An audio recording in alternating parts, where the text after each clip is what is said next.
जय हिंद साथियों। और आज अपन लोग चर्चा करेंगे कि आरपीएफ कांस्टेबल में कौन सा सब्जेक्ट पहले अटेम्प्ट करना और कितना सेफ अटेम्प्ट रहेगा कि ऐसे एग्ज़ाम में 1/3 माइनस मार्किंग में कितना अटेम्प्ट करना चाहिए या फिर किस प्रकार से अटेम्प्ट करना चाहिए कि नेगेटिव मार्किंग से भी बचे रहें और अच्छे से अच्छा स्कोर भी अप डाउन यानी अप कर सकें। तो मैंने भी आरपीएफ एसआई का दिया था एग्ज़ाम, जो कि 12 फरवरी को नहीं 12 दिसंबर 3rd शिफ्ट में था। तो उसके पहले भी मेरा माइंड सेट यही था कि जितना आए पेपर उतना करना, तुक्के किसी भी प्रकार के नहीं लगाने। लेकिन जहाँ पर नंबर ऑफ यानी क्वेश्चन है ना ज़्यादा रहे ना, नंबर ऑफ क्वेश्चन जीके के ज़्यादा रहें, वहाँ पर आप जितना चाहे खुद को कंट्रोल करो, 6-7 तुक्के लगे ही जाते, लगता है कि ये नहीं ये होगा, ये नहीं ये होगा। तो इसी पे आज चर्चा करने वाले हैं। और मेरा एग्ज़ाम 5 तारीख को उज्जैन में है और मैं कैसे अटेम्प्ट करूँगा उसी पे चर्चा है। और आप लोग का जोन भी सब्जेक्ट जितना भी बढ़िया बेस्ट है तो उसको ये कोशिश करो कि उसमें आउट ऑफ आउट करने की कोशिश करो। जैसे आपकी मैथ रीजनिंग अगर अच्छी है तो मैथ रीजनिंग को आप आउट ऑफ आउट करने की कोशिश करें। और मेरा 5 तारीख को एग्ज़ाम है तो मैं कैसे अटेम्प्ट करूंगा और वो आप लोग पर डिपेंड करता कि आप लोग कैसे अटेम्प्ट। तो सबसे पहली चर्चा अपनी वही रहेगी कि अटेम्प्ट क्या करें। तो अटेम्प्ट आपको सबसे पहले वही सब्जेक्ट करना है जिस सब्जेक्ट में आप मास्टर ब्लास्टर हो। जैसे आपको पता है कि आप रीजनिंग बड़े सपाटे से कर लेते, लगे आपको लगता हो आपको कि 35 क्वेश्चन आप 25 से 20 में यानी 25 से 27 मिनट में आप कर लेते हो। और जो हम लोग ने यानी टास्क ग्रुप में सेट लगवाए हैं आप लोग को, इसीलिए सेट लगवाए हैं कि बराबर डेली दिन 1 या 2 सेट इसीलिए लगवाते हैं कि आप लोग को एग्ज़ाम का लेवल पता चले। एग्ज़ाम हॉल में बैठने में जो घबराहट होती है वो घबराहट ना के बराबर हो। जैसे मैं हूं तो मैं कभी एग्जाम में जाता हूं तो मुझे खुशी होती कि हाँ कुछ टास्क टाइप का मिलेगा या फिर कुछ क्वेश्चन एग्जामिनर देगा जिससे कि कुछ प्रेशर मिलेगा कि जिसको कुछ मज़ा आएगा हैंडल करने में। ना कि ये कि अरे एग्जाम मेरा ऐसा है वैसा है, कैसे अटेम्प्ट करूं, घबरा जाना ऐसा वैसा।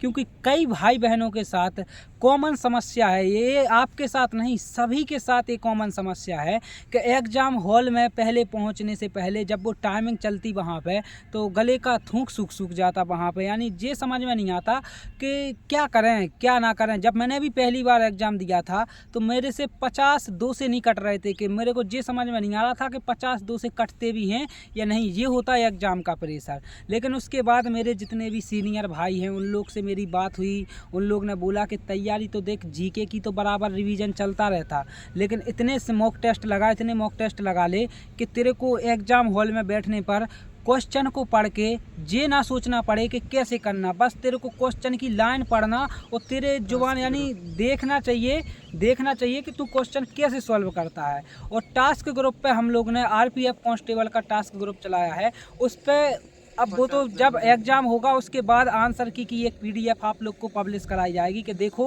यही स्कोर कार्ड है और ये हमारे टास्क ग्रुप के बच्चे हैं। देखो अभी तो बोल नहीं रहे, लेकिन भाई टास्क ग्रुप वाले सबरे यानी सारे भाई बहन कमेंट कर देना कि टास्क ग्रुप से जुड़ने से पहले आप लोग कहाँ थे और आज वास्तविकता में कहाँ हैं। टास्क ग्रुप जो भाई 50 दिन का टारगेट दिया था और इसके बाद टास्क ग्रुप में जो आपका है ना यानी या तो दिल्ली पुलिस में देखो दो में चेंज करने का विचार है, या तो दिल्ली पुलिस या वो रेलवे ग्रुप डी की। तो यहाँ पे या हो सकता अलग अलग कर दिए जाएं क्योंकि तब तक हम लोग भी अच्छे से फ्री हो जाएंगे। देखो फिजिकल हो गए सब, अब आराम से बस पढ़ना ही है।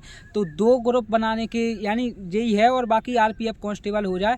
और ग्रुप में बनने के लिए आपके लिए केवल और केवल एक चीज़ चाहिए और वो है आपके पास टेस्ट बुक पास। और टेस्ट बुक पास अभी आज यानी फिर से सेल चली है, महाशिवरात्रि है तो आज की सेल चली है कि 351 रुपये में टेस्ट बुक पास मिल रहा है ईयरली के लिए। तो हम टेस्ट बुक पास के लिए इसलिए बोलते कि आराम से वनडे एग्जाम जितने भी सारे हैं उनमें जो आप प्रीवियस ईयर जैसे अभी आरपीएफ एसआई का हुआ ना तो पूरे टेस्ट बुक पर मिल गए वो, यानी 2018 के भी रेलवे ग्रुप डी का है ना जो, तो आप लोग को टास्क ग्रुप में प्रीवियस ईयर लगवाया जाएगा। बाकी जीके को आपको पढ़ाया जाता है बताया जाता है। प्रीवियस ईयर से होता ये है कि आप लोग का जो है ना जो एग्ज़ाम में बैठने का डर लगता है या फिर कैसे से अटेम्प्ट करें कैसा क्या, तो उस चीज़ से अपन लोग को समझ में आती। और एक रियल बात बता रहे कि जितने भी एग्ज़ाम मैंने निकाले, आज 11वां एग्ज़ाम देना हमें काय का आरपीएफ कांस्टेबल का, और भगवान से यही आशा है कि हाँ पेपर ठीक ठाक बने और ये भी क्रॉस करेंगे।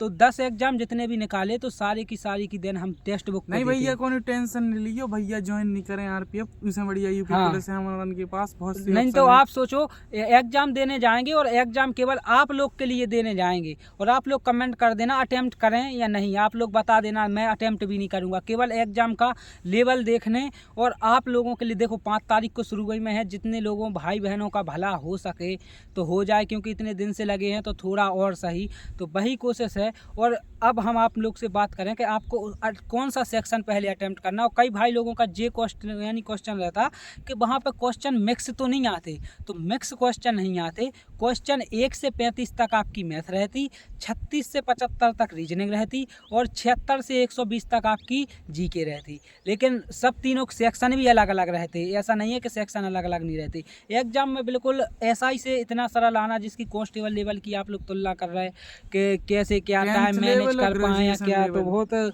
उसकी प्रॉब्लम ना लो। एग्जाम इतना ईजी आना कि रियल में बस आप टाइम मैनेज करना। और जो लोग भाई यानी डेली प्रैक्टिस सेट लगाते हैं या फिर टेक्स्ट बुक से लगाते हैं, उनके लिए टाइम की 1% कमी नहीं पहुंचेगी हैं। तो और से यानी बताएं कि पहले अटेम्प्ट क्या करना है। तो आप लोग जो भाई लोग अच्छे मैथ में आउट ऑफ आउट करने वाले हैं, जिनको पता है कि मैं 35 सवाल 30 मिनट में कर लेता हूं, तो सबसे पहले आप मैथ ही करना, फिर उसके बाद आप रीजनिंग करना, और उसके बाद फिर बिल्कुल शांत मूड से आखिरी के 40-45 मिनट बच जाते। अगर ऐसे हमारे हिसाब से अगर इतना टाइम लगता तो, नहीं तो 30 मिनट तो बच जाते। तो अगर जब तुम शांत मूड से जीके करोगे, नहीं शांत मूड से जीके करोगे तो आराम से आप लोग के जीके के ज़्यादा जितने सही होते के हैं होते हो। अगर आप लोग सोचते हो कि हम पहले नंबर जीके करें, तो एग्ज़ाम हॉल में बैठते टाइम उस टाइम इतना सिर यानी भारी भारी लगता, इतना डर सा लगता कि आए हुए क्वेश्चन भी जीके के दिमाग से निकल जाते। तो इसलिए हमारी यही गुजारिश है कि पहले नंबर आप जीके अटेम्प्ट ना करें,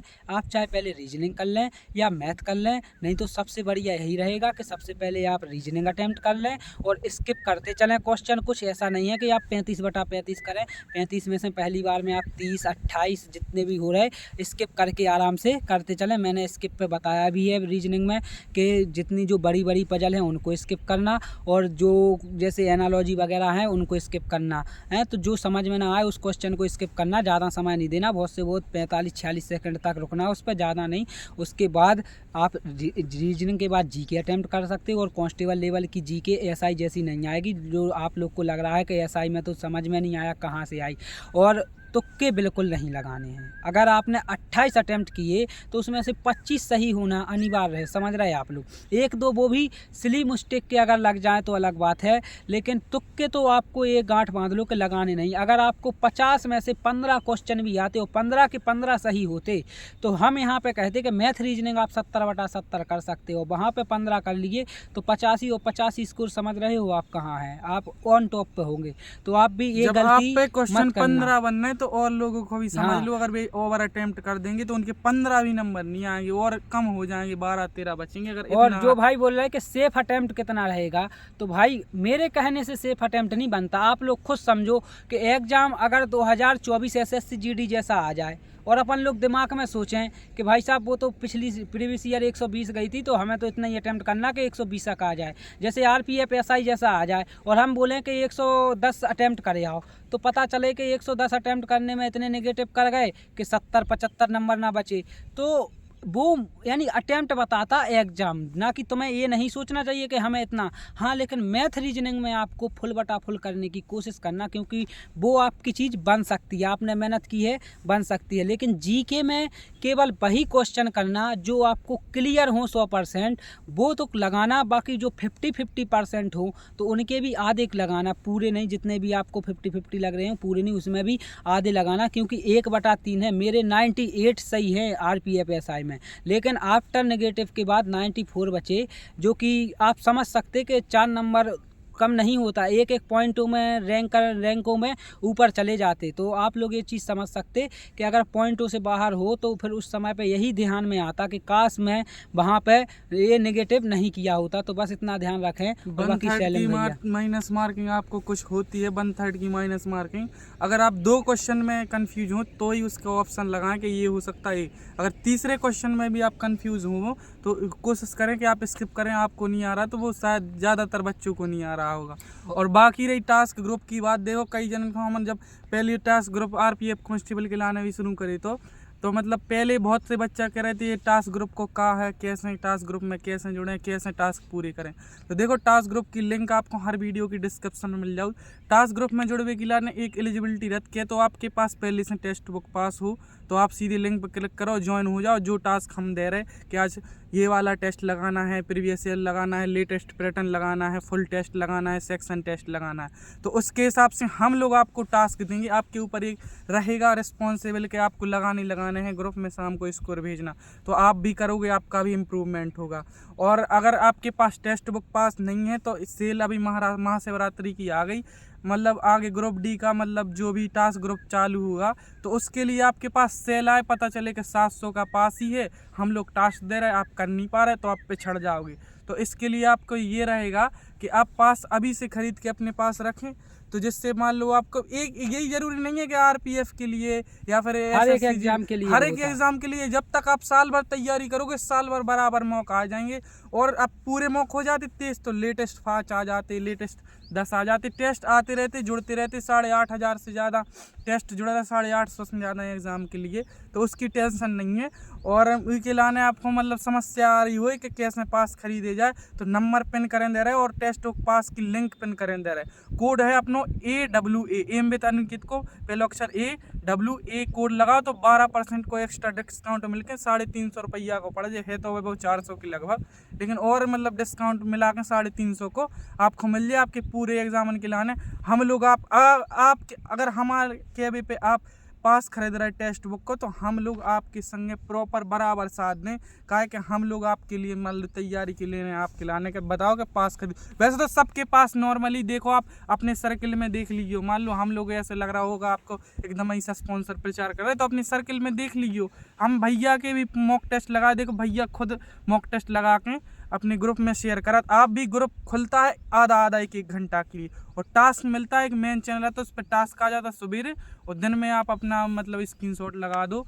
रात को 10 बजे 9-10 बजे खुलता तो वहाँ पे स्क्रीनशॉट लगाओ अपनी, और बच्चों से अपनी रैंक एनालाइज करो। आधा घंटे जो भी डाउट हो, उसी मॉक टेस्ट में जो भी डाउट हो तो सामने वाले ने किए या फिर भैया रहते तो वो रात के बोर्ड पे करके आपके पास सोल्यूशन भेज देते, यही रहता। और भाई कई कमेंट आज के शैलेंद्र भैया को कि जे ज़्यादा बोलते बीच में, तो एक चीज़ बताए ना, अगर 10 एग्ज़ाम हम निकालें तो 8 एग्ज़ाम जे निकाले, ऐसा नहीं है। यूपी पुलिस में अगर 240 हमारे नंबर हैं तो 224 नंबर इनके भैया के हैं।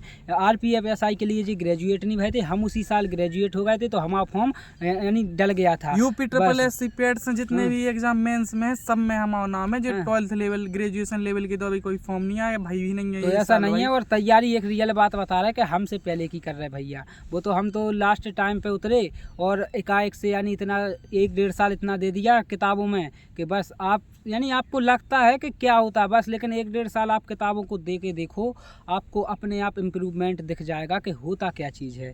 बाकी मिलते हैं आगे। जय हिंद, जय हिंद, जय भारत। और उज्जैन में मिलते हैं भाई लोग, तो उज्जैन में मेरा 5 तारीख को है। जितने भाई बहन हों वहाँ के तो कमेंट कर देना आप लोग को, जो भी कुछ डाउट हो, तो बाकी आपसे लाइव मिलके वहाँ पे डाउट क्लियर हो जाएंगे। बाकी जय हिंद, जय भारत।